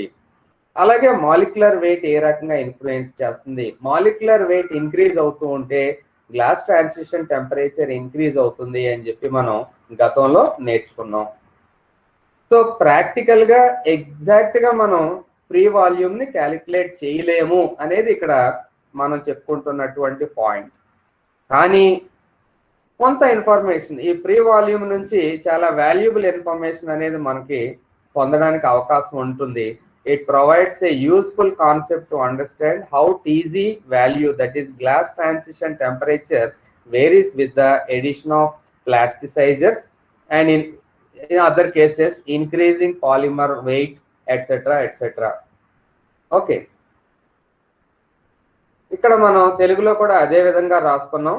ప్రయోగాత్మకంగా ఒక పాలిమర్ యొక్క స్వేచ్ఛ ఘనపరిమాణాన్ని ఖచ్చితంగా కొలవడం సాధ్యం కానప్పటికీ పాలిమర్ ధర్మాలను ప్రభావితం చేయు వివిధ అంశముల యొక్క ప్రభావాన్ని బట్టి టీజీలో జరుగు మార్పులను అధ్యయనం చేయుటకు స్వేచ్ఛ ఘనపరిమాణ సిద్ధాంతం ఎంతగానో దోహదపడుతుంది. సో డైరెక్ట్ గా ఎగ్జాక్ట్ వాల్యూ మనం క్యాలిక్యులేట్ చేయలేం, పర్వాలేదు, అయినా కానీ ఎంతో ఉపయోగకరమైనటువంటి ఇన్ఫర్మేషన్ పొందడానికి అవకాశం ఉంటుంది ఫ్రీ వాల్యూమ్ థియరీ నుంచి. అందువలన దీన్ని అవుట్ రైట్ గా డిస్కార్డ్ చేయకుండా ఈ కాన్సెప్ట్ ను కూడా మనం తీసుకుని స్టడీ చేయడం జరుగుతుంది. మీరు హయ్యర్ స్టడీస్కి వెళ్ళారనుకోండి, హయ్యర్ స్టడీస్ లో మీరు ఈ పాలిమర్ కెమిస్ట్రీ గురించి కానీ చదవవలసి వస్తే అప్పుడు ఈ సిద్ధాంతాల గురించి ఇంకా డీటెయిల్డ్ గా మీరు అధ్యయనం చేయడానికి అవకాశం ఉంటుంది. ఇక్కడ వచ్చినటువంటి సమస్య ఏంటంటే ఇవన్నీ పెద్ద పెద్ద కాన్సెప్ట్స్, చాలా పెద్ద కాన్సెప్ట్ ని మనకు ఒక 2 పేజీల్లో వచ్చేలా కుదించాలి. అందు గురించి ఏంటంటే ముక్కలుగా చెప్పుకోవడం తప్ప అంతకంటే మనం వేరేది ఏం చేయలేం. సో అలాగ ముక్కలుగా చెప్పుకోవాల్సినటువంటి పరిస్థితిలో ఇంపార్టెంట్ పాయింట్స్ ఏవైతే ఉన్నాయో అవి కవర్ చేసుకుంటున్నాం అన్నమాట. యాక్చువల్గా మనకి మీరు హైయర్ స్టడీస్కి వెళ్ళారనుకోండి, అంటే పిహెచ్డి ఇంకా పోస్ట్ డాక్టరల్ రీసెర్చ్ ఇలాంటివి కానీ చేసినట్టయితే మీరు ఏ సబ్జెక్ట్ చేస్తున్నారు, ఏ సబ్జెక్ట్ చదువుతున్నారు అనేది అక్కడ అంత ఇంపార్టెన్స్ ఉండదు. సబ్జెక్టులన్నీ మళ్ళీ కలిసిపోతాయి. స్కూల్ లెవెల్లో చూడండి, అంటే 1వ తరగతి 2వ తరగతి లెవెల్లో కెమిస్ట్రీ, ఫిజిక్స్, మ్యాథ్స్ ఇలా డిఫరెన్షియేషన్ ఉండదు. అలాగే మళ్ళీ మీరు టాప్ లెవెల్ అంటే పోస్ట్ డాక్టరల్ స్టడీస్ అలాంటివి చేశారనుకోండి, ఒక సబ్జెక్ట్కి మళ్ళీ డిఫరెన్షియేషన్ ఉండదు. ఇప్పుడు greatest of the great research దేంట్లో జరుగుతుంది అంటే ఈ క్రిస్టలోగ్రఫీ వాటి మీద ఎక్కువ రీసెర్చ్ జరుగుతుంది. సెమీ కండక్టర్స్ మీద, క్రిస్టలోగ్రఫీ మీద, ఈ సోలార్ మాడ్యూల్స్ మీద, వాటి మీద ఎక్కువ రీసెర్చ్ జరుగుతుంది. మరి అక్కడ ఏ సబ్జెక్ట్ ఉంది, అది కెమిస్ట్రీయా, ఫిజిక్సా, మ్యాథ్సా, మరోటా అని మనం డిఫరెన్షియేట్ చేయడం చాలా కష్టం అన్నమాట. సో ముందేమో కలిసి ఉంటాయి, తర్వాత విడిపోతాయి, మళ్ళీ అన్ని సబ్జెక్టులు పైకి వెళ్ళాక అన్ని కలిసిపోతాయి. ఆ విషయాన్ని గుర్తుంచుకోండి. ఓకే, మీరు ఇప్పుడు కెమిస్ట్రీ చదివినా కానీ ఫ్యూచర్లో అవుట్ రైట్గా వేరే సబ్జెక్ట్ మీద రీసెర్చ్ చేయొచ్చు. ఎంపీసీ స్టూడెంట్ బయాలజీ కాన్సెప్ట్ మీద రీసెర్చ్ చేయొచ్చు. లేదా ఈ ఎవరైతే మీరు బయాలజీ స్టూడెంట్స్ ఉన్నారో వాళ్ళు మొత్తం వాళ్ళ ఫీల్డ్ పక్కన పెట్టి సెమీ కండక్టర్స్ అంటే ఫిజిక్స్, మ్యాథమెటిక్స్ రిలేటెడ్ టాపిక్స్ మీద రీసెర్చ్ చేయొచ్చు. ఎవరి జాతకం ఎలా ఉందో మనం చెప్పలేము. అందు గురించి ఏంటంటే అన్నిటిలోని బేసిక్స్ నేర్చుకోవాలన్నమాట బాగా. సో ఆ పనిలోనే మనం ఇక్కడ ప్రతి విషయాన్ని చక్కగా అర్థం చేసుకోవడానికి ట్రై చేస్తున్నాం. ఓకే, సో స్వేచ్ఛ ఘనపరిమాణ సిద్ధాంతాన్ని ప్రయోగాత్మకంగా వాల్యూ క్యాలిక్యులేట్ చేయలేము అనేది డిసైడ్ అయిపోయింది, కానీ its significance has its role. ఇంకా కొన్ని పాయింట్స్ దీనికి సంబంధించి. Using this theory, the transition from a liquid to a glass can be explained in terms of changes in free volume, as this is identified with the unoccupied space which is available to a polymer to undergo rotational and translational motion. ఎలాగో చూద్దాం. Liquid state నుంచి గ్లాస్గా మార్పు చెందేటప్పుడు free వాల్యూమ్లో వచ్చేటటువంటి changes ఆధారంగా మనం ఆ మార్పును స్టడీ చేయొచ్చు అనేది ఈ సెంటెన్స్ యొక్క అర్థం. అయితే the unoccupied space which is available to A polymer to undergo rotational and translational motion. So ఎంత ఫ్రీ వాల్యూమ్ ఆ పాలిమర్ మాలిక్యూల్స్ కి లభిస్తుంది దేనికోసం, ఈ రొటేషనల్ అండ్ ట్రాన్స్లేషనల్ మోషన్ జరిపించడం కోసం అనే దాని మీద ఆ పాలిమర్ గ్లాసీ స్టేట్ నుంచి రబ్బరీ స్టేట్ కానీ లేదా రబ్బరీ స్టేట్ నుంచి గ్లాసీ స్టేట్ కానీ ఎంత తొందరగా మార్పు చెందగలుగుతుంది అనే విషయాన్ని ఈ ఫ్రీ వాల్యూమ్ థియరీ ద్వారా చక్కగా తెలుసుకోవచ్చు అనేది ఈ సెంటెన్స్ యొక్క అర్థం. Free volume not only depends on temperature but also on the number of polymer chain ends present in the system. దీన్ని కూడా అండర్లైన్ చేయండి. Free volume not only depends on temperature, okay, temperature మీద ఎలాగా depend అయి ఉంటుంది, అదే కాకుండా ఇంకేంటంటే number of polymer chain ends present in the system. స్వేచ్ఛ ఘనపరిమాణము ఉష్ణోగ్రత పైనే కాక పాలిమర్ వ్యవస్థ నందలి శృంఖల కొనలు లేదా చివరల సంఖ్య పైన కూడా ఆధారపడి ఉండును. ఎందుకు అంటే చిన్న చిన్న పాలిమర్లు ఉన్నాయి అనుకుందాం. చిన్న చిన్న పాలిమర్లు ఉంటే వాటికి ఎక్కువ కొనలు ఉంటాయి, చివర్లు ఉంటాయి. ఆ ఎక్కువ చివర్లు ఉన్నప్పుడు మామూలు కోవలెంట్ బాండ్లో ఉన్నటువంటి అట్రాక్షన్స్ కంటే ఈ కొనల మధ్య ఉన్నటువంటి వాండర్వాల్స్ అట్రాక్షన్ ఫోర్సెస్ తక్కువగా ఉంటుంది. Okay, so attraction forces between the two ends of a polymer is comparatively less than the covalent bond attractive forces that are present between the polymer molecule. So అందు గురించి ఈ పూర్తిగా మనకి ఈ ఫ్రీ వాల్యూమ్ థియరీ దేన్ని తెలియజేస్తుంది అంటే polymer chain ends ఏమో ఎక్కువగా ఉంటే ప్రవర్తన ఒకలాగా ఉంటుంది, అలా కాకుండా పాలిమర్ చైన్స్ ఎండ్స్ తక్కువగా కానీ ఉన్నాయనుకోండి అప్పుడు వేరే రకంగా ఉంటుంది. పాలిమర్ చైన్ ఎండ్స్ తక్కువగా ఉండడం అంటే అర్థం ఏంటి? పాలిమర్ చైన్ ఎండ్స్ తక్కువగా ఉంది అంటే పాలిమర్ మాలిక్యులర్ వెయిట్ ఎక్కువగా ఉంది, పెద్ద మాలిక్యూల్ అని చెప్పి మనకి అర్థం అవుతుంది. Okay, similarly end chain units exhibit greater free volume than units within the chain because the covalent bonds that make up the polymer are shorter than the intermolecular nearest neighbor distances found at the end of the chain. ఈ విషయాన్ని నేను already మీకు explain చేశాను. ఇప్పుడే శృంఖల కొనల విభాగములు అధిక స్వేచ్ఛ ఘనపరిమాణమును ప్రదర్శించును. ఎందుకని ఇప్పుడే చెప్పాను మీకు, కొనల మధ్య ఉన్నటువంటి అట్రాక్టివ్ ఫోర్సెస్ ఏమో వాండర్వాల్ ఫోర్సెస్ ఉంటాయి, అలా కాకుండా పాలిమర్ మాలిక్యూల్ మధ్యలో ఉన్నటువంటి అట్రాక్షన్స్ ఏమో కోవలెంట్ బాండ్ ఏమో స్ట్రాంగర్ బాండ్ అవుద్ది, వాండర్వాల్స్ ఫోర్సెస్ ఏమో వీకర్ ఫోర్సెస్ అవుతాయి. కాబట్టి శృంఖల కొనల విభాగములు అధిక స్వేచ్ఛ ఘనపరిమాణాన్ని ఆక్యుపై చేస్తున్నాయి. కనుక కొనల విభాగములు పెరిగిన కొలది స్వేచ్ఛ ఘనపరిమాణం వృద్ధి చెంది తత్ఫలితంగా టీజీ యొక్క క్షీణతకు దోహదపడుతుంది. యాజ్ ద నెంబర్ ఆఫ్ ఈ ఎండ్స్ అంటే పాలిమర్ చైన్ ఎండ్స్ పెరుగుతాయో ఆటోమేటిక్ గా మనకి టీజీ వాల్యూ తగ్గుతుంది. ఓకే, ఎందుకు టీజీ వాల్యూ తగ్గుతుంది అంటే ఫ్రీ వాల్యూమ్ ఇంక్రీజ్ అవుతుంది, స్వేచ్ఛ ఘనపరిమాణం పెరుగుతుంది. సో ఆ రకంగా మనం అర్థం చేసుకోవాలి. ఓకే, అలా ఇంకొక పాయింట్ చూద్దాం. Plasticizer molecules are having low glass transition temperature so that Tg of the resulting mixture will also be lower. Okay, plasticizer molecules add చేస్తే ఏమవుతుందని చెప్పి ఇంత క్రితం కూడా మీకు ఎక్స్ప్లెయిన్ చేశాను. ప్లాస్టిసైజర్ మాలిక్యూల్స్ ఎందుకు యాడ్ చేస్తామంటే పాలిమర్ లో మనకి కావలసినటువంటి గుణాన్ని పొందడం కోసం ప్లాస్టిసైజర్లను యాడ్ చేస్తాం. దీని గురించి నెక్స్ట్ క్లాస్లో మనం డీటెయిల్గా చెప్పుకుంటాం. అయితే ఈ ప్లాస్టిసైజర్లు యాడ్ చేసినప్పుడు ఏమవుతుందంటే పాలిమర్ మాలిక్యూల్కి మధ్య వచ్చి ఈ ప్లాస్టిసైజర్లు చేరతాయి. దానివల్ల ఏం జరుగుతుందంటే attractive forces between the polymer molecules decreases. Therefore ఏం జరుగుతుంది, ఫ్రీ వాల్యూమ్ ఇంక్రీజ్ అవుతుంది, గ్లాస్ ట్రాన్సిషన్ టెంపరేచర్ ఏమో డిక్రీజ్ అవుతుంది. ఓకే, ప్లాస్టిసైజర్ అణువులు అల్ప టీజీ విలువలు కలిగి ఉండును. ఫలితంగా వాటిని పాలిమర్తో కలిపినప్పుడు మిశ్రమం యొక్క టీజీ విలువలు తక్కువగా ఉండును. ఎందుకు తక్కువగా ఉండు అనేది నేను ఇప్పుడు మీకు చెప్పాను. అట్రాక్టివ్ ఫోర్సెస్ ఏదైతే ఉన్నాయో అవి డిక్రీజ్ అవుతాయి.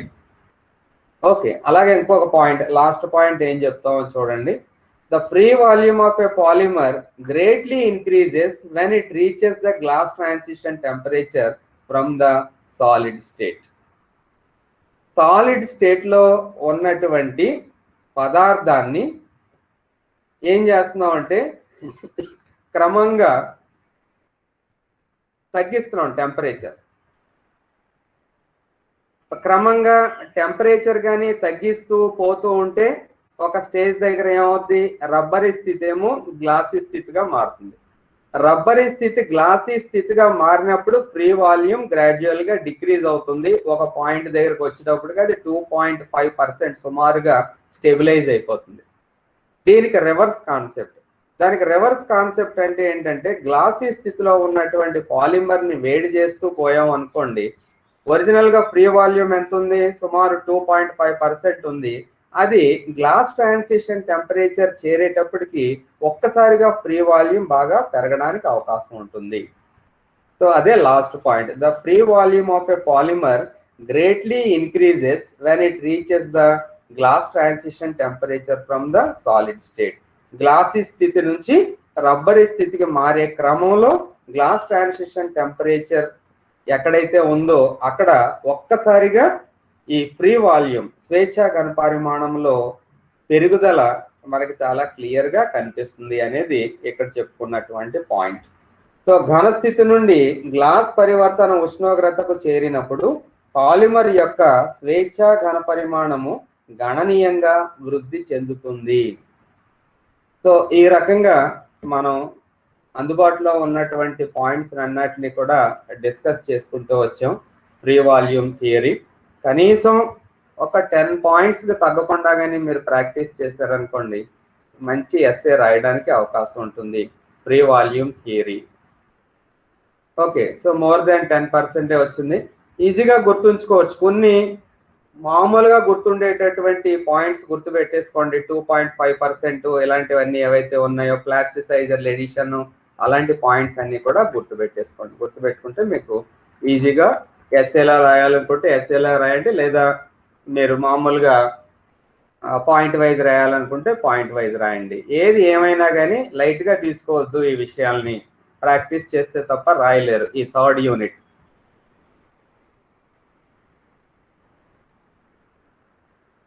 ఓకే, ఈ స్వేచ్ఛ ఘనపరిమాణ సిద్ధాంతం గురించి మాట్లాడుకున్న తర్వాత ఒక ఎంపిరికల్ ఈక్వేషన్ కూడా ఉంది.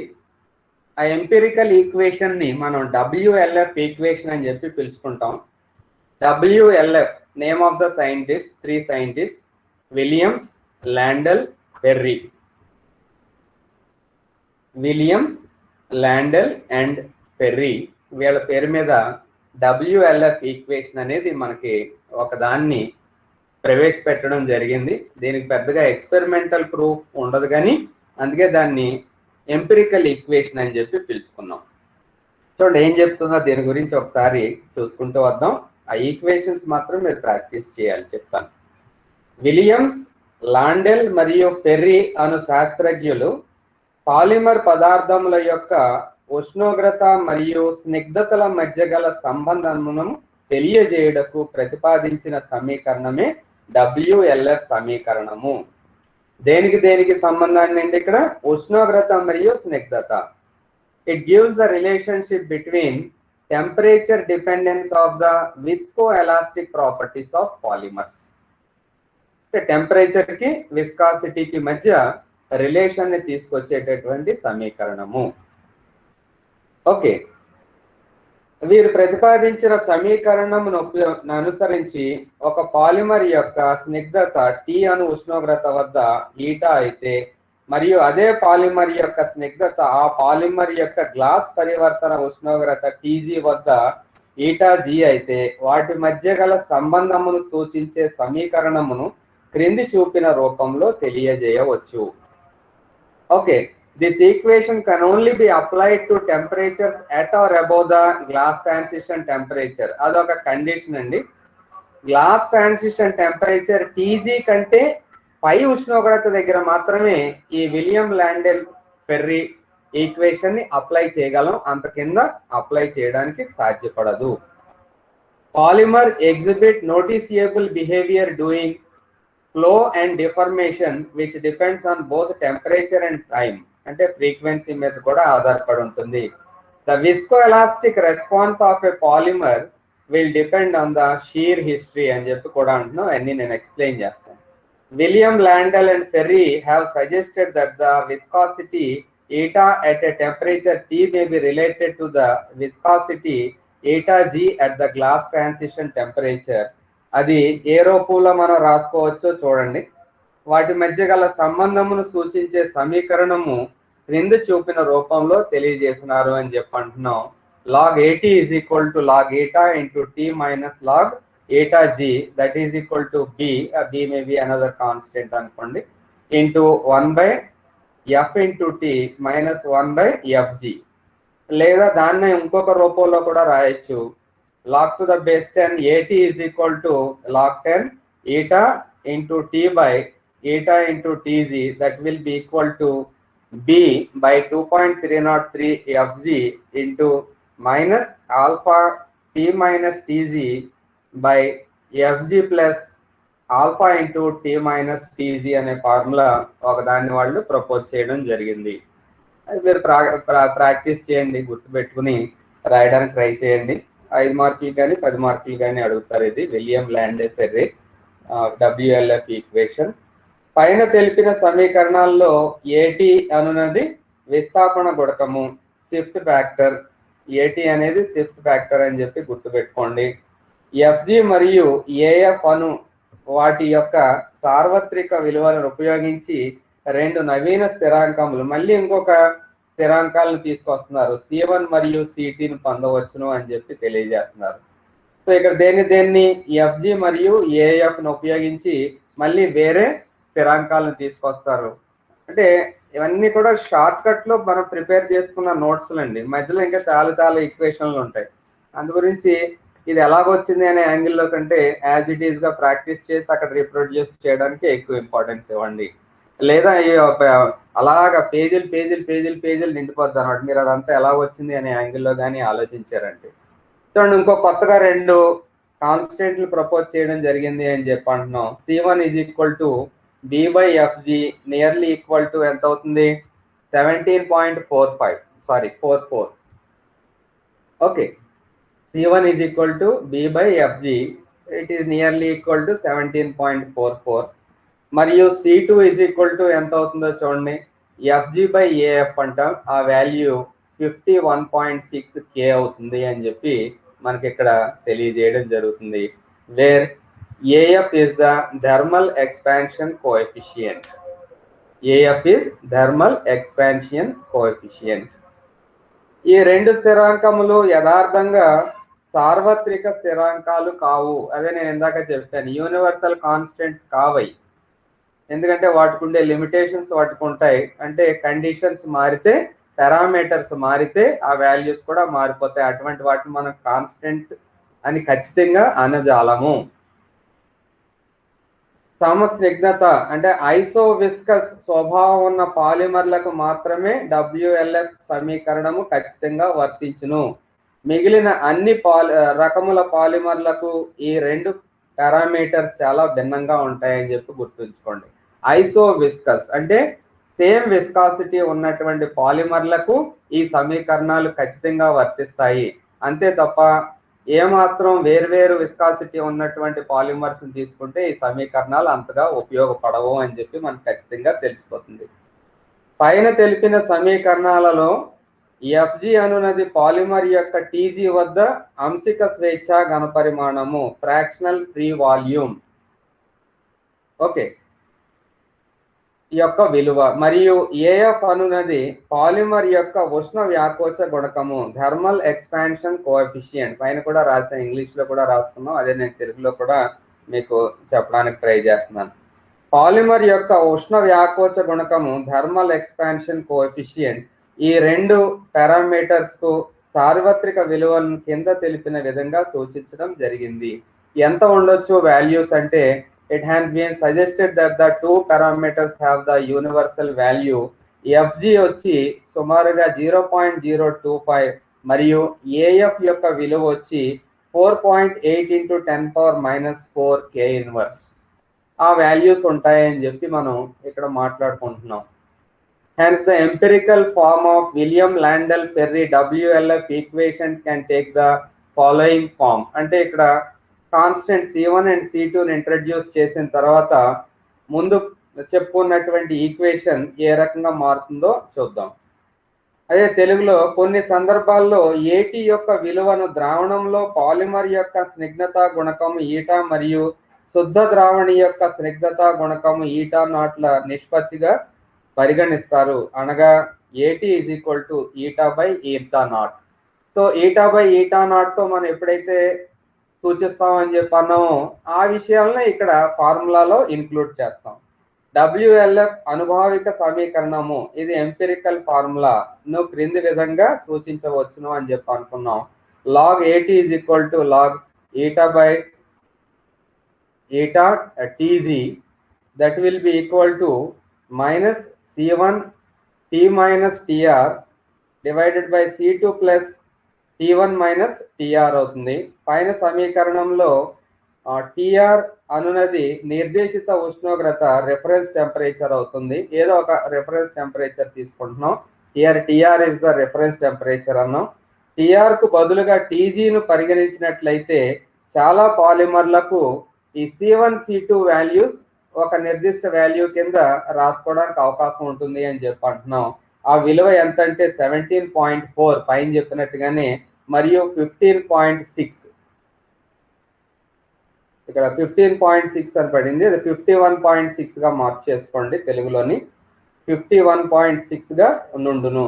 కావున WLF సమీకరణాన్ని క్రింది తెలిపిన విధంగా సూచించవచ్చు అని చెప్పి ఫైనల్ గా మనం ఒక నిర్ణయానికి వస్తున్నాం.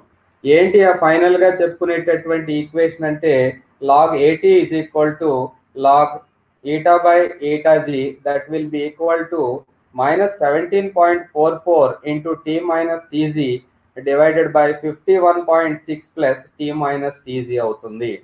సో ఫైనల్ గా విలియం లాండెల్ ఈ డబ్ల్యూఎల్ఎఫ్ ఈక్వేషన్ ని ఈ రకంగా కానీ రాసినట్టయితే, ఇంతవరకు రాస్తే యాక్చువల్ గా సరిపోతుంది. ఇంకా కొంచెం ఎలాబొరేట్ చేయాలనుకుంటే దాన్ని కూడా మీరు ఎలాబొరేట్ చేసుకోవచ్చు.